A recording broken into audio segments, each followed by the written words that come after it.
everybody. I know it's a tad early, but I'm a start a little bit early, end a little bit early kind of person. So we're going to go ahead and get started. And I do have a question. How many of you, your schools are actually closed today?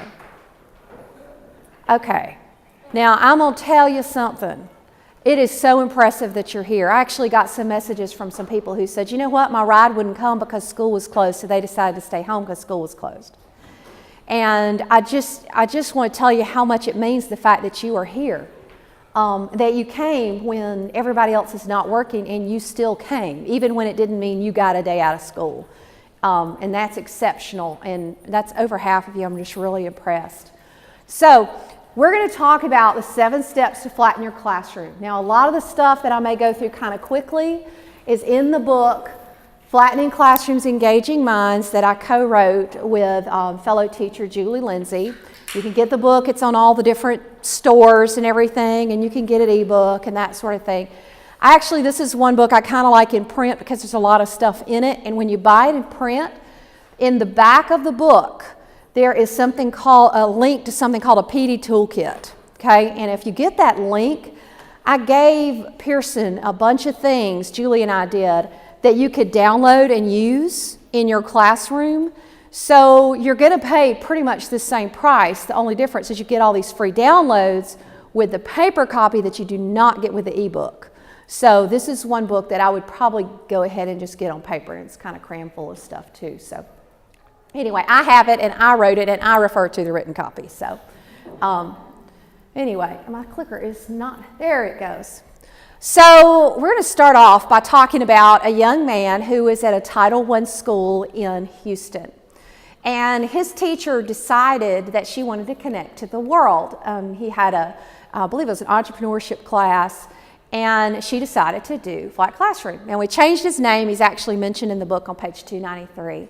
We changed his name, but this young man was first-generation U.S. citizen.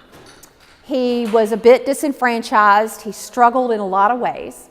And he joined one of the Flat Classroom projects, and he really became well-spoken in how the world connects.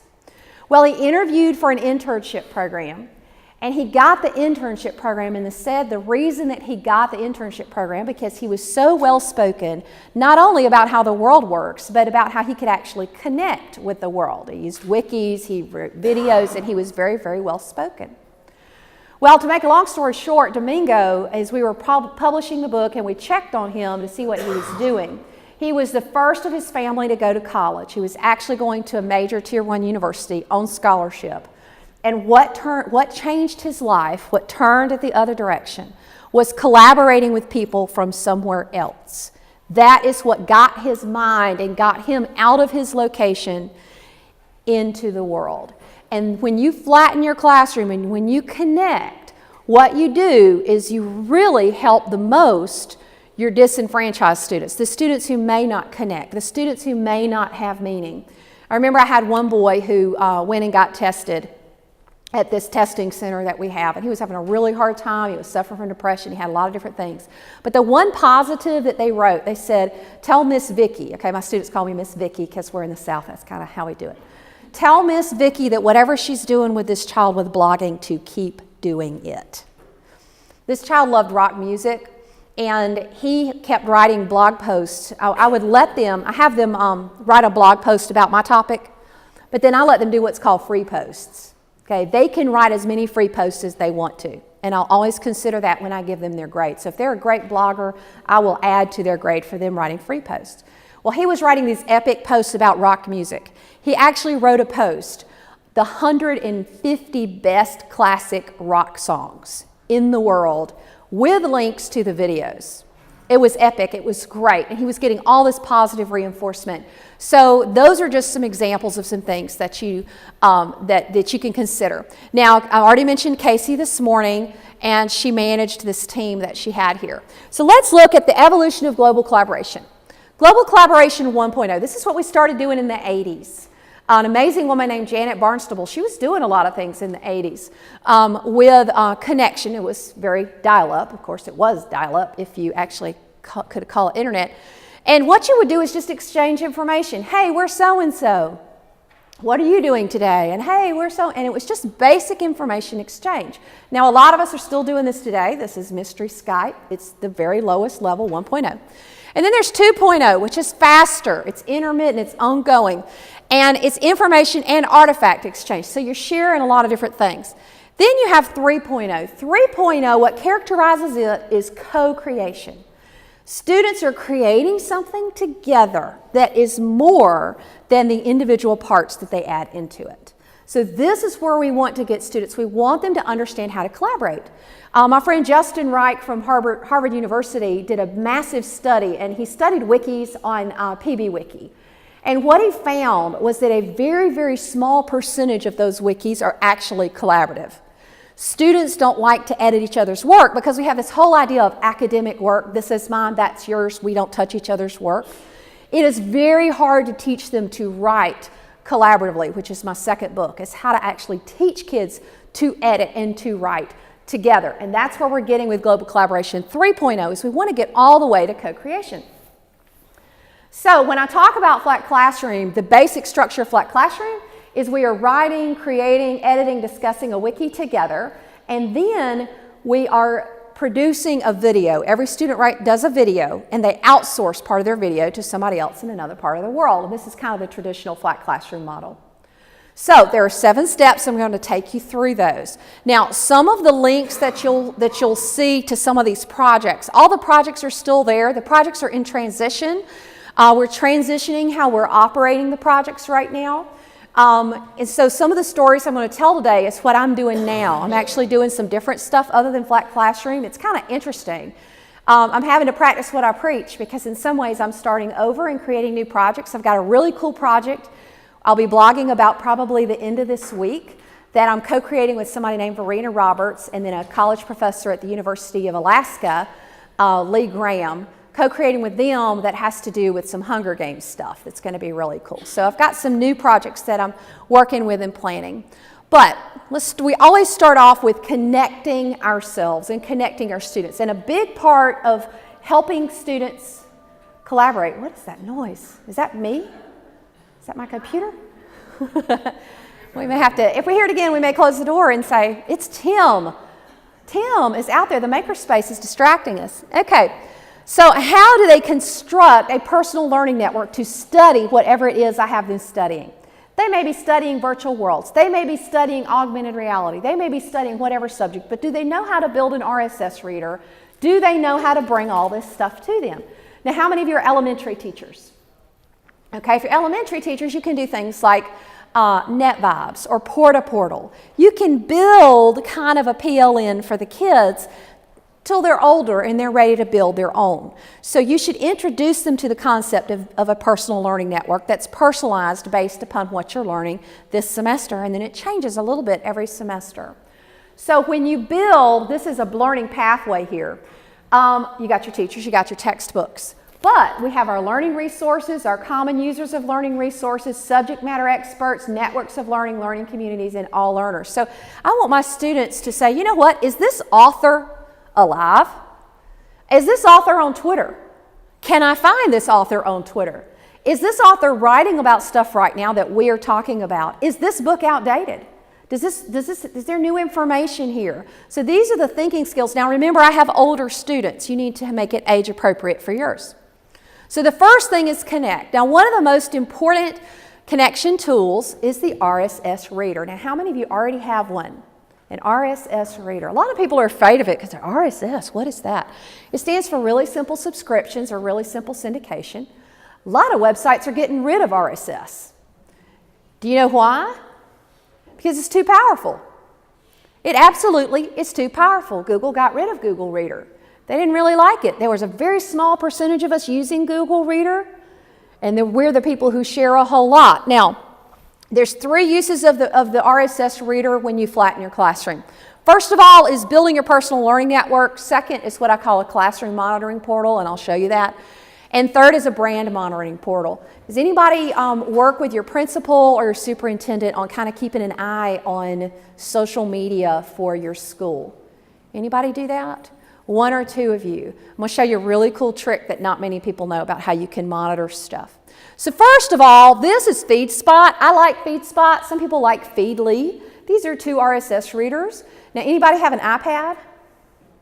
Okay, so here's the trick. Set it up on Feedly or FeedSpot. Probably set it up on Feedly if you're going to do this trick. The best RSS reader for the iPad is called Mr. Reader. I love it because it works with Digo. And Digo is like the social bookmarking tool for anybody who wants to share. If you ever read the Cool Cat Teacher blog, I have these things that I write 4 to 5 times a week called the Daily News for Schools. And that all comes out of my Digo, and then I kind of tweak it a little bit. But this is my reader, the kind of stuff that I want to read, and it pulls from blogs. So when a guy named Michael Hyatt, who I follow for social media, when he updates his blog, boom, it's sent to me. It's like a personal magazine with all of this stuff. When the New York Times education section has a new article posted, boom, it's automatically sent here. So this is a great tool. Will Richardson has a nice little ebook you can download called RSS for Educators. So if you put this on your big 3 of 3 things you want to do, you probably want to download that. Now, my other secret weapon for reading the news. If you have, how many of you read the news still? A few of you, maybe? Okay. If you want to read the news in 5 minutes a day, this is the trick. Anybody already using Newsmap? A few of you, you're using it.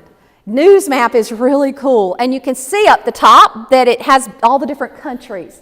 This takes all the Google News and it aggregates it. The bigger it is, the more the story is being told, and then you can click on it and it'll take you to the news story. And I don't think you can get this on your iPad, but it's newsmap.jp. So this is something that I use with my students as we're working with kids from other countries. I'll say, okay, they're in Austria. What kind of news do they have going on there right now? What are they talking about? It gives us things to talk with the other kids about and do.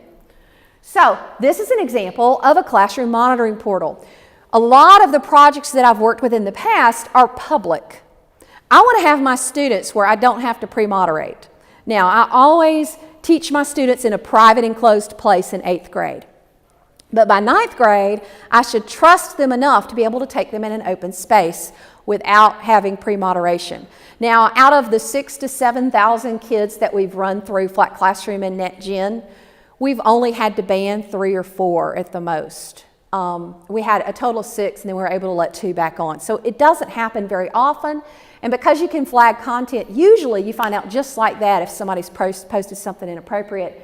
And even that inappropriate stuff has just not been a big deal for us. So you can get kids there to where they can post publicly. But what this is this is built-in net vibes. We have everything coming from the wiki, everything coming from the Ning, everything from the Digo group, and it all goes in one place. So we do something called teacher sourcing. Say you have 20 teachers on a project. One person builds what we call the CMP, or the Classroom Monitoring Portal. And then every teacher, when they go into class, they check the CMP, the beginning of class, they eyeball, they look at everything, and between all of us, we have crowdsourced, or we have teacher-sourced monitoring everything. So it's just a very efficient way to work. So how can we monitor our brand, or building a brand monitoring portal? There's a couple things that work really well. News.google.com, you should go there, you can type in your name, you can type in your brand, or you can type in the name of your school. Now for the name of my school, I'll usually put it in quotes. I'll put Westwood Schools in quotes plus Camilla, because there's not a lot of Camillas.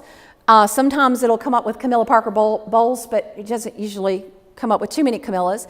And you can even make something called a Google News homepage. It's kind of like their dumbed down version of Google Reader, but if you're setting it up for your principal, not that he's dumb or she's dumb, but you could set them up a little personal Google News that could feed in the stuff about your school so they can see it. So you can see this is what I searched. You can also create an email alert. I actually thought this was gone, but I tested it last night, and it's still kind of there. I thought they were getting rid of Google Alerts, but it looks like, at least for Google News, you can still set it up where it sends you an email if that trigger happens. Now this is the one I really like. This is kind of my new little secret. So your principal wants to know that somebody posted something on YouTube about your school, the fight that just happened in the lunchroom, and he wants to know it before all the parents do. This is the trick. You go to social mention, and I don't have the link. Just Google social mention and you'll get there. You type in what you want, and it searches all social media, and it gives you every single thing that has been posted recently about your school. It pulls Twitter, and Facebook and YouTube and everything. It's called Social Mention, and believe it or not, it's free. And see, there's a cute little RSS feed button, but there's also an email alert, or you can also download it into a spreadsheet. So this is another great way to use RSS to manage your personal brand for you personally, which is kind of cool. This is last mentioned 8 days ago. So if your principal doesn't like any surprises, it's a great way to do that. But you can also do it with what you're studying. If you're studying an author, put the author's name in. See what people are talking about with your author. Okay, so there are pull technologies. Pull technologies pull things to you. They bring information to you. Okay, so RSS brings it to you. It updates it to you automatically. So let's just look. Oops, I'm going to back up. I'll just talk through these real quickly. The one thing I want to mention about number 2 and number 3, your tablet-sized devices and your handheld devices. Your home screen should be strategic. Every single thing you put on your home screen, you should pick that it needs to go there.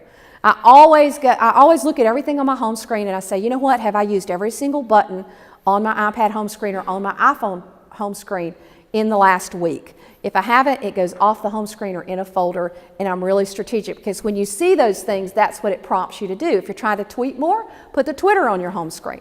So do be very strategic about it. Okay, let's move ahead. To flatten your classroom, you have to be a teacherpreneur. So you have to customize your classroom. When you connect your classroom to another part of the world and your next door teacher, anybody co-teach with anybody else? A few of you. If you both connect, you're both going to have a slightly different experience. You both may talk about slightly different things. So you have to be willing to customize your classroom a little bit when this happens. So let's go through 4 ways you can find global partners, because that's always the question people say is, well, Vicki, how do I find somebody in China? How do I find all these people? And I've kind of got it down to just a few ways you do that. There's this Global Collaborations Wiki that you can go to that has links to tons of projects. You don't have to pay to do this. If you don't have a lot of money, there's lots of places you can go. There's the Flat Classrooms Educator Network at flatclassrooms.ning.com. A lot of educators who connect join there. The Global Education Collaborative at globaleducation.ning.com, run by Lucy Gray out of Chicago. They have a lot of different things that are going on there. And then there's Taking IT Global. So you can join all these social networks. Anybody a member of Classroom 2.0? That's another great social network where you can find educators. So many times when people connect, they kind of put it out there and say, you know what? I have a class of 8th grade geography students and we're trying to connect with someone on every continent for our geography lesson.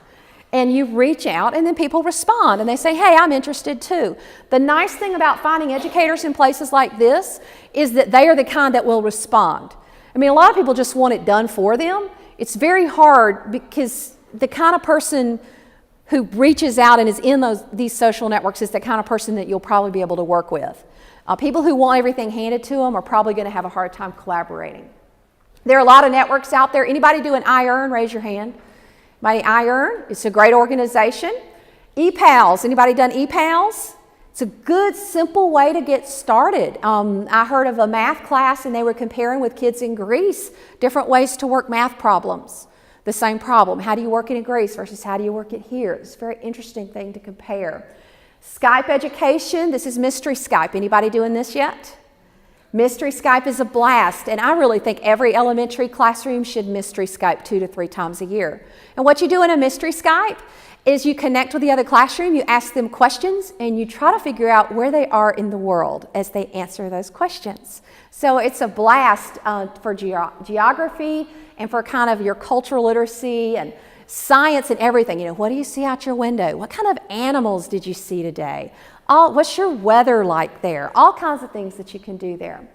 You've got the Global Classroom Project. I love this. This was Michael Graffin and, who is his co-partner with that? She's here in the U.S. and she's amazing.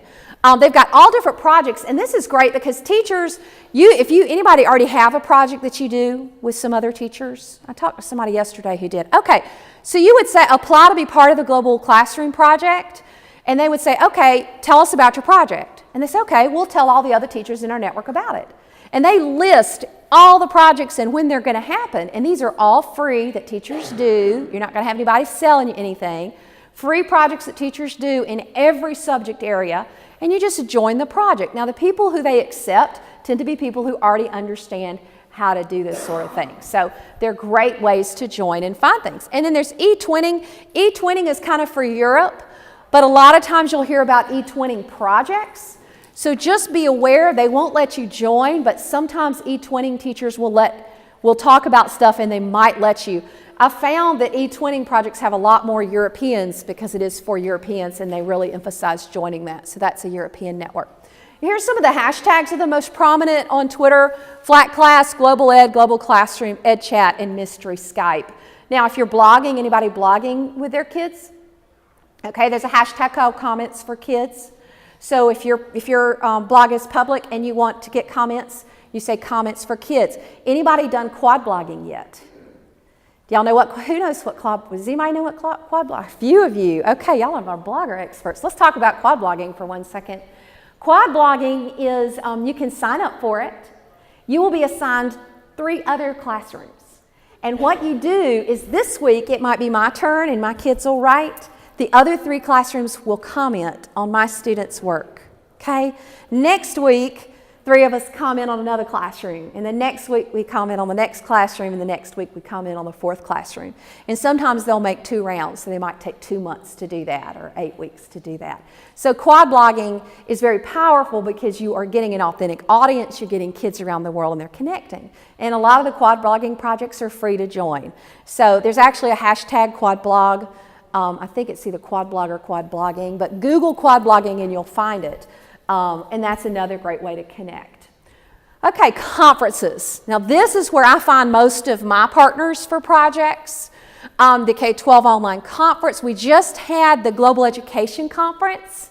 It was free, it was online, it was about 3 weeks ago. But do not despair. Go to the Global Education Conference at globaleducationconference.com. They recorded every session.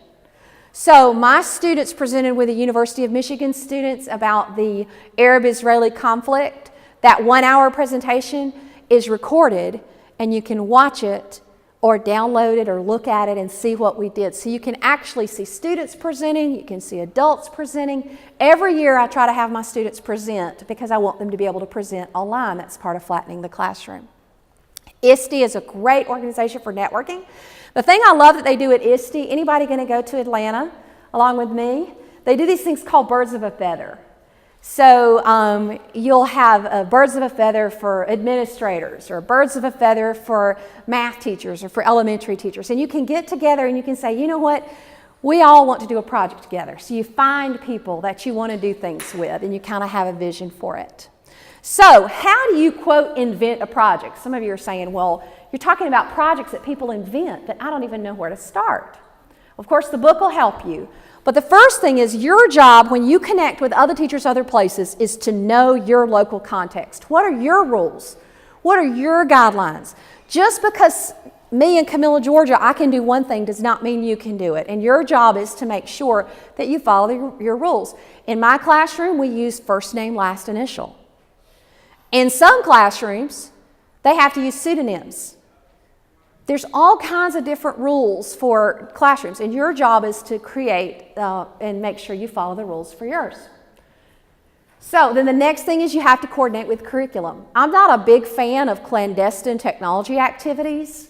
Some people say do it first and get permission later. I mean, I guess there's a place for that, but I've always just gone to my curriculum director and said, you know, Miss Betty, I'd really like to do this. I'm a little bit nervous about it. Even with the Hunger Games thing, I kind of stayed away from it at first because I have a real conservative community, but when we got into how we're doing it, it's actually a sustainability project, and we're having kids try to picture how Panem could happen. We're calling it Path to Panem. How Panem could happen in our world today if we don't change things, and how we need to prevent that from happening. And it's going to be gamification. We're going to be doing Minecraft and stuff. But I have to coordinate with curriculum. I always want my curriculum director to know exactly what I'm doing and what I'm thinking and get her thoughts because she's really an expert on it. So I think it's teamwork. Now, I show these 2 charts just to mention something. When you sign up for a global project, you should look for 2 things. First of all, you should look for what are the required things I must do to join this project. Some people get so excited and they just want to do it, and there's, all these classrooms and it just looks so great, but they don't look really hard at what they're allowed to do. Now, if you were going to join a project that required you to use YouTube and it's blocked for your school, why would you do that? So really look hard at what are the required outcomes. Now, I think the best global projects only have 1 or 2. They don't have a lot of required stuff. They're very clear. You will do this. For Flat Classroom, it was collaboratively edited wiki and a digital storytelling artifact with an outsourced clip. That's it. That was the requirement. Now, we had options on top. You could do the Digo group. You could blog. You could have, we posted our keynote to YouTube and kids could respond on YouTube or on our Ning. And kids presented at the end in what we call the Student Summit. They presented online. That was an option. And they had other options. Digiteen had other options as well. Now let's look at some other projects. Anybody done any of Susan Silverman's projects? She's great. The Lucky Ladybug project is an example. Jennifer Wagner, anybody done any of her? She's got great projects. Jen Wagner. I think her website is now Genuine Tech. She's got the Oreo project and all kinds of, for elementary projects, you really can't beat Jennifer Wagner. She does a great job. So the Lucky Ladybug project, what's required there, the research questions, is why are ladybugs considered to be good luck? Teachers must use UDL, Universal Design for Learning, in their lesson plans and must submit a maximum of 7 graphics per class with a short narrative of the learning experience and how it meets the criteria for UDL. So it's about the Lucky Ladybug project, but it's really about sharing best practices for UDL. And that's an example. So these, my hero, all the students have to do is reflect on what a hero is and share their photo. So there's all different kinds of options, pumpkin seed count, Oreo, tons and tons of projects that you can join. Now, I talked about this in an earlier section, but I'm going to just mention it briefly here. Level 1 is I am connecting within my own class. So if I do a wiki, I have a student here, I have a student here, they're on opposite parts of the room. Or if I do a Google Doc, anybody use Google Docs or Google Drive in their classroom? Have the kids work in Google Docs and don't let them sit by each other. Have them put on noise-canceling headphones if they actually have them, and usually if they just put in headphones and listen to music, they won't hear each other, but have them collaborate. Have them use the chat. Have them use everything but face-to-face sometimes. Not all the time. Face-to-face has a purpose, but we're trying to prepare them for going between classes. So if I have 2 preps for my 9th grade, I'll give them a partner in the other class that they cannot see face-to-face to work on that project. Now, why am I doing that? Am I trying to add obstacles? No, what I'm trying to get them ready for is when their partner is in Chicago or Austria or China or Qatar or Bangladesh or Australia. I'm trying to prepare them for connecting in other places. So then you interconnect within your school or your district. Can you connect all the way across your district? I think we should start having district-wide global collaborative projects. And then we have student-to-student with teacher management and student-to-student with student management. Now, this is my connection planning tool. This is how I actually plan how I'm going to connect throughout the year, because I think you need a diversity of how you connect. One big complaint people have is, well, how am I going to connect globally when they're not connecting with my neighborhood properly, right? Well, why are you working with them when they don't even take care of their neighborhood? Well, there's some things to say back to that. The first way to plan is in location. Kids need a tight connection with their inner circle, home, class, school, neighborhood, and city. In the blue there, they need a tight connection. What are you doing to connect with your school, to connect locally? And then your location, state, nation, continent, hemisphere, and the world. These are all ways that you need to connect. Then your information. I already covered the learning pathway. How are they connecting with different sources of information? Okay, now generation. This is one a lot of people don't talk about. Are they connecting with their grandparents? I think every elementary school should do history projects where you go and you record your grandparents or you record older people in the community and you document what's happening with videos and such. And then are you connecting with History Future? History Future would be record a message for your grandchildren when they're in 2nd grade about your second. You can make time capsules now in such an easy way. I mean, used to we made them and we buried them. Anybody ever bury a time capsule? Well, we can do them digitally now. You can make a time capsule and put it on the web or put it in places or put it in a DVD in the front of their annual. Okay, I'm going to get back to this in just a minute. The other thing is to realize that students need to connect to themselves in the past and they need to connect to themselves in the future. That's one reason journaling is so important. So this is how I plan. I actually plan my whole year, and I say, how am I going to connect in all these different ways? And I actually write the names of the projects and how they're going to connect. So I want to have kind of a complete, I'm a graphic person, so I want to kind of have a complete picture about all the ways that I'm going to connect, so that I'm connecting globally, but I'm also connecting to my community. So we've covered the key concepts in a global classroom. So the framework that you have, let me skip here, the types of communication. Remember that we need technology, but we also need face-to-face. So we have what I call techno-personal skills. Okay, techno-personal skills are skills when you have technology in between. Okay, so we have intrapersonal skills with and without technology. The girl down at the bottom, she's probably writing a journal to herself. I write a journal every day in something called V-Journal. And people who journal, there's all kinds of statistics that talk about, if you want to be happier than somebody who wins the lottery, do you know how you can be? Write down 5 things you're joyful for every day, and after 2 years, you will actually be happier than someone who won the lottery. Because counting what you're joyful for is long-term, and somebody who wins the lottery, they spend it all and they end up broker than they were before. So that's the fact. It's kind of depressing, but it's true. And we've got our interpersonal, and then we've got our not face-to-face interpersonal. So these are all skills that we need to have in our classroom. The tough thing is that face-to-face, we have face, voice, and body language. But when you go online, you no longer have face, voice, and body language. You have emoticons. You have all this sort of thing. You have to be really careful when you're working with people who have English as a second language online because they don't understand I am speak. Okay, so let's talk about a little bit about digital citizenship and how we cover it in our classrooms. So, the greatest software ever invented for digital citizenship is your brain. How do I talk about digital citizenship with my students? Let's flip through them. Access. First of all, we cannot be bandwidth snobs. We need to understand that not everybody has the same internet access or speed that we have. And you can show them this chart. This is a chart of all of the Facebook connections. Now realize that China is dark because it doesn't allow Facebook, not that it doesn't have technology. So be careful about perpetuating that thought. But a chart like this helps people understand technology access. A lot of people call technology access the civil rights issue of the modern age because people who do not have access have significant issues. The next thing is, are they technically aware? Do they know how to use whatever it is in front of them? That's the how-to. It's just kind of a beginning. Do I know how to browse? Do I know how to search? But here's the thing. If you blindly accept your profile settings, then you are handing over your digital destiny. How many people actually look at those Facebook privacy settings? How many look at their and Twitter privacy settings? I mean, it's pretty much on or off. But how many people actually look at that? Yes. Oh, you do? Okay, you're raising your hand. I'm impressed. Usually nobody raises their hand. So we should be looking at these things.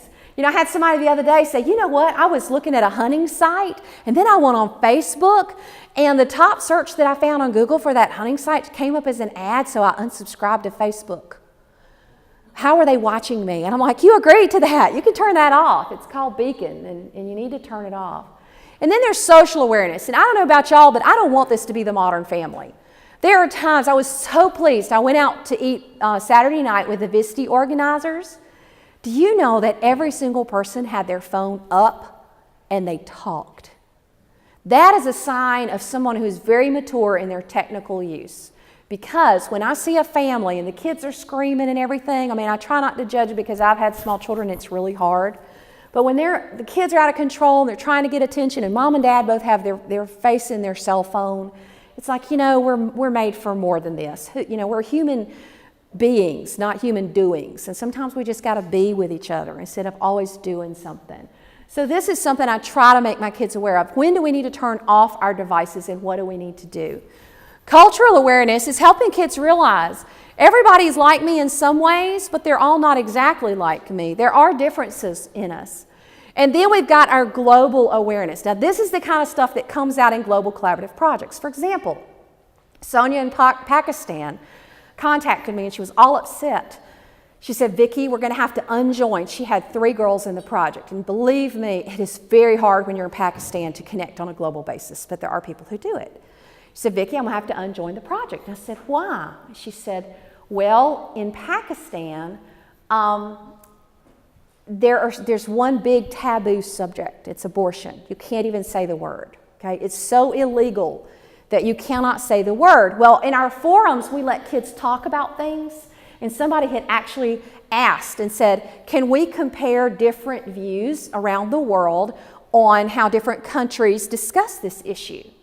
And Sonia said, you know what, if you keep this discussion open and it stays there, I'm going to have to unjoin because I can go to jail for allowing my kids in this project if you have somebody talking about it, even though it's not the focus of the project.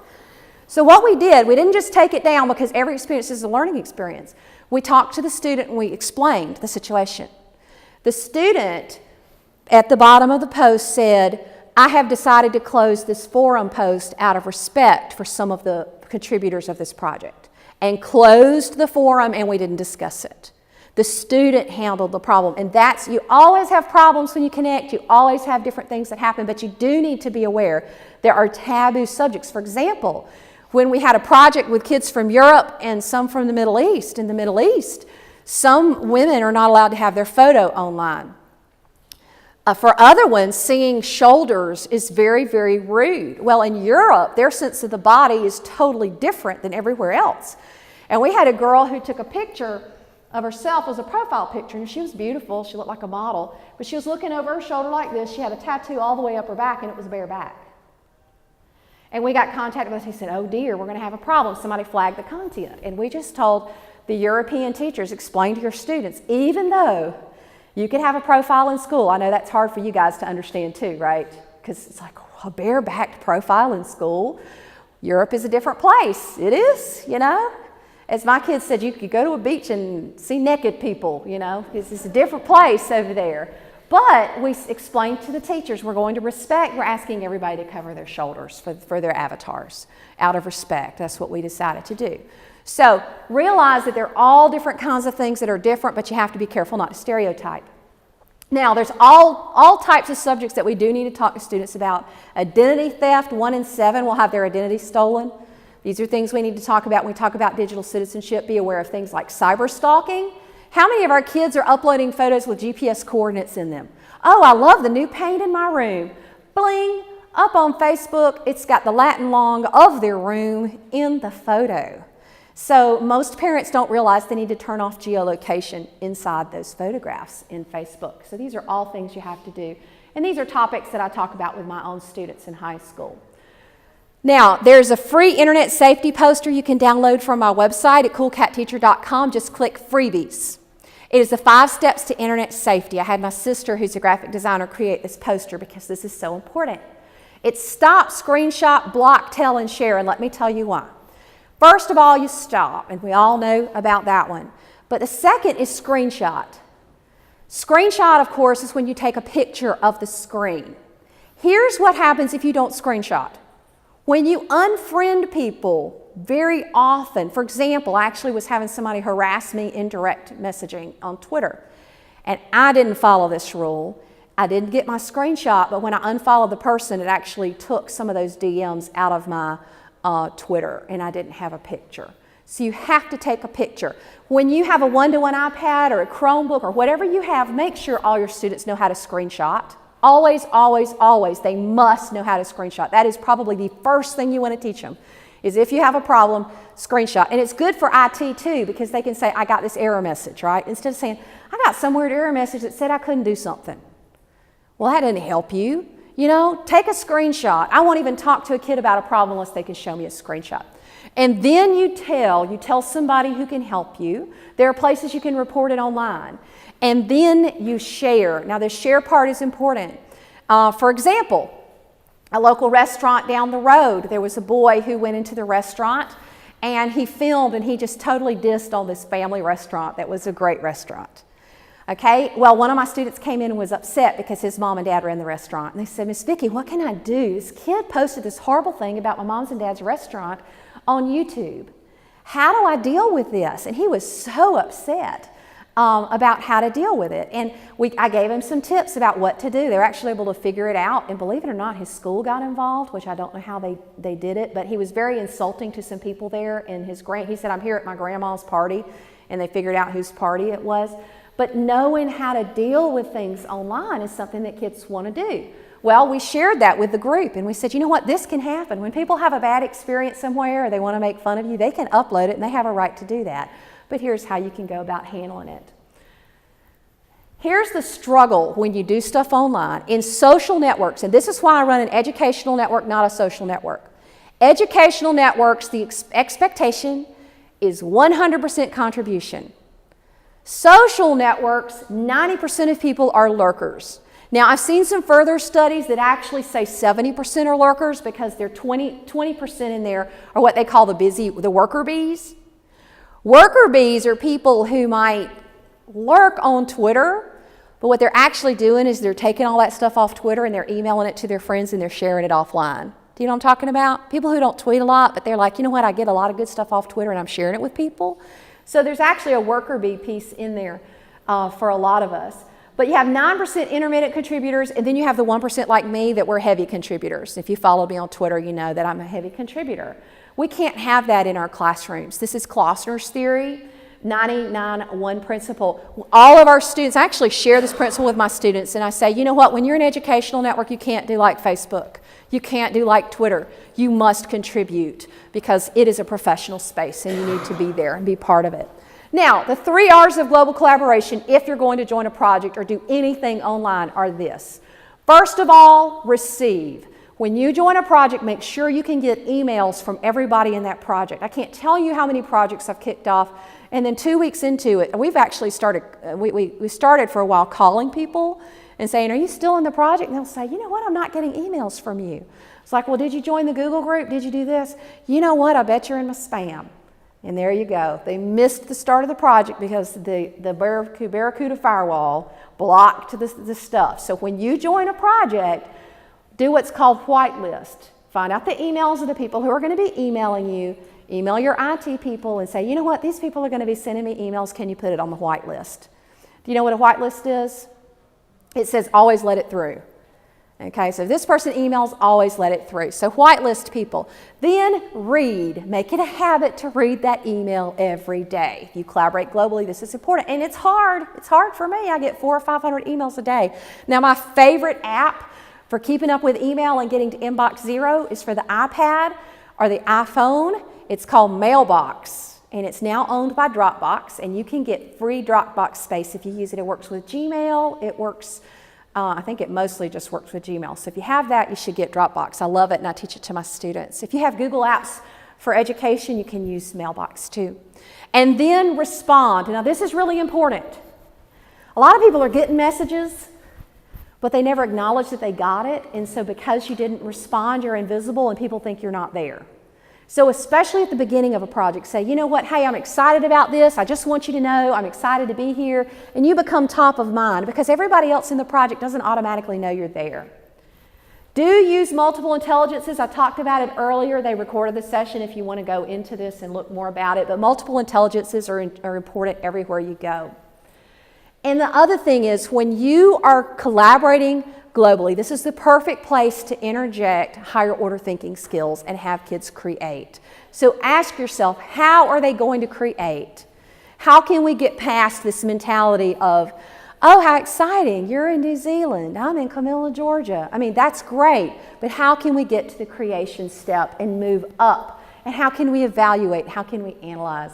I'm not kidding, there are actually some kids who have compared the directions that the water flows in the toilet between different places, because you know it goes different directions depending on which, okay, that they hear it, but they don't really understand it until they see it.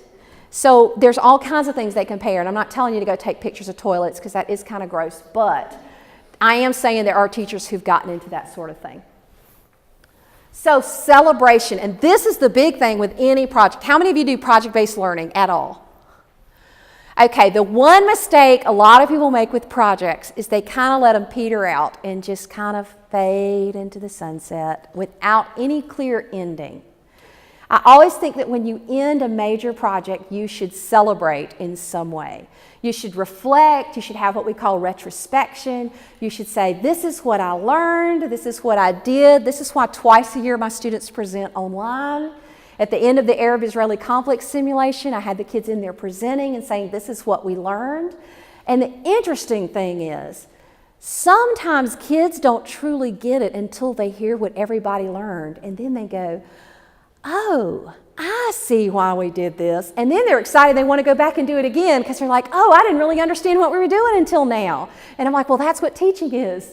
I got you to where you understand now, and now we'll learn something else. And they get so excited by that. So here are some ways that you can do that. Let's flip ahead here. You have public and private ways you can celebrate, and we go into a lot of these in the book, but here are some of my favorites. Publicly, you can have a Hall of Fame, you can name a best of project, bring people in the community, or let your principal pick his favorite, the principal's pick.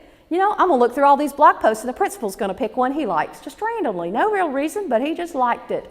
Or the guidance counselor, or whoever. Let people pick out the best work. That's so exciting because it gives kids a way to move past the A or the grade they get.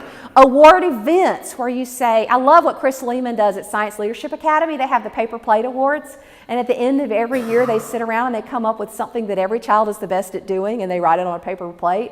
And they give it out in assembly. He says it's the best thing they do the whole year because every kid in the whole school actually gets an award. And some of them are random, you know, most likely to frustrate whatever, you know. I mean, they usually try to make it positive, but it's really cute. An online school museum. This is definitely something we should all do. We should have our best work. And if I was moving to a different school, I would say, show me your digital library. Show me your digital museum of what your students are doing. And take that and upload that into a website and have a museum of your kids' work from year to year of the best. Press releases. Have your kids write the press release in Google Docs and send it out. And then let them be interviewed by the media, not you, them. Let them send it out. Of course, run it through your admin, but it's a great thing to do. Social media posts, sometimes a shout out on the Facebook page. I'll give a shout out because I control our school Facebook page, and I'll say, look what so-and-so did today in Genius Hour. You know, and you try to pick those kids who really need the encouragement or the excitement. But a shout out on social media is so powerful to do. And yes, you can do it. It is something that kids love. They love that. You've got memorabilia. I'll have my kids, you know how you can get those t-shirt iron-on things? So I'll have the kids have teams and they name their teams. Every time we have a team, I ask them to name their team. And they'll print out things and they'll make their own t-shirts and they'll make their own little memorabilia, and we'll have slogans for almost everything, and it's just a blast to do that. Award shows, and then you can have crowdsourced voting. Anybody voted in the EduBlog Awards this year? They used something called ListLee. It's LIST.ly, and it lets you embed stuff and it lets people vote stuff up real easily. It's a great way to do your voting for publicly available things. And then you've got the private. I always survey my students anonymously when I do a major project. If it lasts more than 2 to 3 weeks, I'm going to do an anonymous survey because they need to know that they can give me feedback. Certificates, personal recognition from administrators. There are times when I've gone to my administrator, my principal, and I've said, you know, Coach Ross, so-and-so did something amazing. Do you mind stopping them in the hall and saying you did a great job, or even calling them to the office and let them get called in the office for a good reason? And say, you know what, Miss Vicki told me what you did. I'm really proud, and this is why. So those are private ways. Popcorn conversations. I got this idea from a guy named Ryan Breitag, where you pop popcorn, and in your classroom you talk about what you learned. And I usually record those in Evernote because I want to listen to them later and see what are the things my kids really learned. Journaling, personal portfolios, and then a lot of times, like the presentation they did for the Global Education Conference, I'm actually downloading that and burning it to DVD so that the parents and the kids can have a copy at home, because some of them want to show it to family members over Christmas. Now talk about learning. Have kids present online and then show it to the family and have them talk about it later. That's really exciting when people are asking for that. So celebration is how we end up. This is the Student Summit. Every single kid has their own JPEG. And each has to present for about a minute in the Student Summit is how we format those. And lots of those are available online as well. So there are some awesome ways to collaborate and connect. You've got some simulation environments. I love what the University of Michigan does. Remember, you've got Mystery Skype, which I mentioned today. Connected classrooms is a big deal. A lot of, or in Discovery does virtual field trips too. They had some polar bears and some stuff with scientists that they had not too long ago that was really cool. So do sign up for those. There's also Google World Wonders. Anybody doing anything with that? Google World Wonders. Look up that. That's virtual field trips that are really, really cool. You can do all kinds of stuff on Edmodo. Anybody on Edmodo? Hopefully you are if you're here at the conference. You can find some really cool groups and people who are collaborating and doing some things there. It's a very powerful way to connect. This is ListLee that I was talking about. See where it says crowd rank? You could actually take all the apps and let's crowdsource our productivity apps, or let's do this. And it's a great way to do stuff with other classrooms where you can connect and you can curate together and do that together.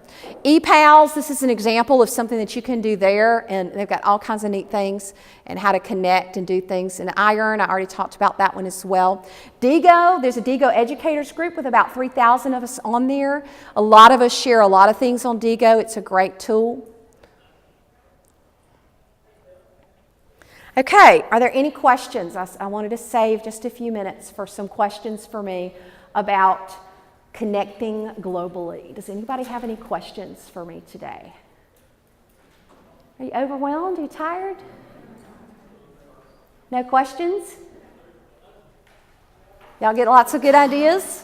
Anything I did not mention you would like to share to the group that the people need to be aware of if they're going to connect? You two back there that are the global connectors back there, did you have anything you wanted to share that I haven't mentioned that you know Virginia educators are doing that would be great for them to look into? Oh, Global Reader Round by Pernille Rip. I think they just finished up. Did you do that? Okay, will you stand up real quickly and tell everybody what's Global Read Aloud is and what you did?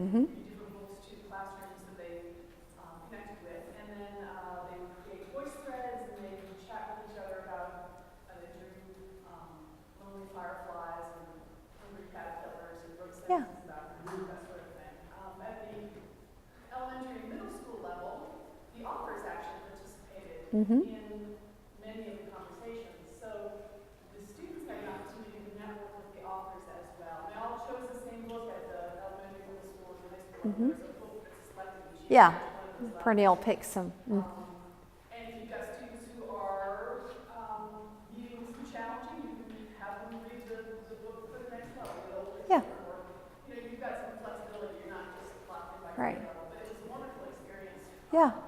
My teachers did it for the first time this year and absolutely loved it. So they're sold. That's a great way to connect. And I have a podcast. It's called Every Classroom Matters. It's on iTunes where I interview a lot of people who are doing projects. My job is, I kind of see it as trying to help you find projects to do. There's Dot Day. Peter Reynolds and that group does International Dot Day. There's the Choose to Matter movement that Angela Myers and them. There's so many ways to connect. This week is the Hour of Code. We're all celebrating that and doing a lot of really cool stuff with that. So do share and connect on Twitter and how things are working. Yes, ma'am. For your Genius Hour, do you have anywhere where there's a list of projects that you offer your students? The kids propose it to me. They say, Miss Vicki, I'd like to do this, and I approve them. If I choose to. I mean, we have our MAD money is inkjet recycling money. Okay, so we recycle inkjet, and I'm allowed to use all that money for Genius because I do not have a line item for Genius. But I bought an Arduino, I have a Raspberry Pi, I'm going to do the Hummingbird thing, which if you have not seen it, oh my goodness, we're already doing Scratch. So they propose to me and they say, Miss Vicki, we would like to do blank, and here's how we're going to use technology. And then I'll say, you know what, I'm not convinced, or I am, or I'm not. And Genius Hour is a little bit different. It takes a while. Use the framework, the Passion-Driven Classroom by Angela Myers is a very helpful framework. There's also a Genius Hour hashtag with a lot of teachers sharing best practices. Genius Hour is kind of like learning to walk. You get up, you get so excited, you walk, and then you suddenly fall down and bust your chin and cry. So, and then you restructure. So I'm getting a lot better at it. A great way to track things like Genius and 20% time, there's an app called Trello, Trello, and kids can have cards and they can kind of say, this is what I accomplished, but I use Trello and I've blogged about it some. You can look at it at Cool Cat Teacher and Google Trello. It's a great way to track multiple projects, because the hardest thing about Genius Hour is keeping up with who's doing what, number one. And number two, I had a person on staff who's also a parent of one of the kids come and tell me that I needed to be more like the teacher down the hall who does 15 worksheets a day, that they did not understand how Genius Hour related to what I was teaching, because the kids were using technology, but they were using science and history and a lot of other stuff too, and did not know I was the computer teacher. And of course, my curriculum director thought that was preposterous, because everything I teach, I mean, I have stuff related to history, I have stuff related to science. Good teachers help kids see the big knowledge base. But realize when you do things like Genius, and even when you collaborate globally, the very first Flat Classroom project, somebody went to my principal and said, didn't I know that those people from that country were going to come through the internet and bomb us? And we got through that, and it's okay, and they know that that's not the case. And I've actually taken kids to the Middle East on a field trip, if you can imagine that. But just know that when you collaborate globally, but the thing is that kids' viewpoints on the world change when they virtually travel. It's vicarious learning. So I know somebody in Bangladesh, so that must not be such a horrible place or a different place. I know somebody in Qatar. They're people too. You know what? They listen to the Red Hot Chili Peppers. That's so strange. And they're in Qatar or whatever. You know, so you want kids to kind of get out of that box. But realize that anytime you do things a little bit differently, I read something this morning and it said, wolves and crows travel in packs, but lions and eagles fly alone.